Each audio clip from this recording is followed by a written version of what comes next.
Hola amigos, ini sawah ditanemin kacang tanah. Nah ini masih kondisi kecil-kecil. Biasanya hal seperti ini terjadi di sawah-sawah tak ada hujan. Jadi ketika di musim hujan mereka menanami padi. Ada yang sawah itu bisa ditanamin padi 2 kali, ada yang hanya 1 kali. Tergantung kondisi airnya. Nah, di sini ini kalau dilihat sawah ini dia bisa ditanamin padi dalam 1 tahun itu 2 kali. Dan masa tanam yang ketiga kalinya itu ditanamin kacang. Karena ini sudah mulai udah musim kemarau, dan kalau ditanamin padi yang akan menjadi kendala itu airnya. Malah nantinya rugi, bisa nggak untung karena rusak karena kurang air. Jadi ini tanamin padi seperti ini, ditanamin kacang seperti ini. Karena memang kalau tanamin padi itu resiko, karena kacang itu kebutuhan airnya tidak terlalu banyak.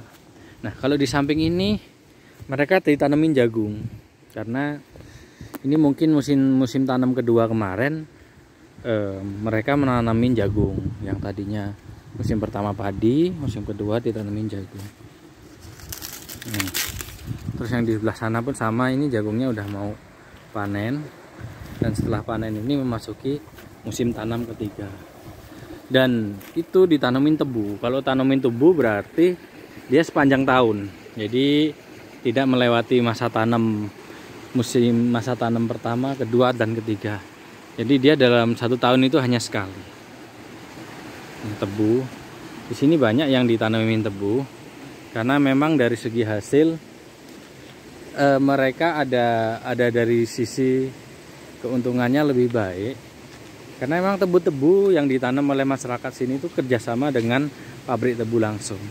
Jadi untuk pembiayaan bibit, terus pupuk, itu langsung dipasok dari pabrik gula, langsung dibina juga dari pabrik gula untuk perawatannya dan segala macamnya. Nah, nantinya penghasilan tebu itu berapa akan dipotong biaya tanam sama biaya perawatan sampai panen. Nah sisanya itu baru nanti akan dimasukkan ke penghasilan petaninya. Di sini cukup banyak petani yang menanam tebu. Jadi dulunya yang sawah-sawah itu banyak ditanam padi, sekarang itu hampir sebagian besar untuk daerah sini itu tebu. Mungkin bisa menyentuh 70% sawah di daerah sini itu ditanamin tebu.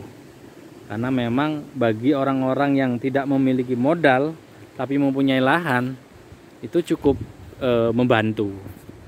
Tapi kalau padi mereka ya modal sendiri, perawatannya juga modal sendiri, pemanenannya juga nanti modal sendiri. Beda dengan tebu, mereka hanya tanam saja, habis itu perawatan hanya menggunakan tenaga saja. Pupuk, obat-obatan dan lainnya itu dipasok oleh pabrik gula. Seperti itu untuk daerah sini.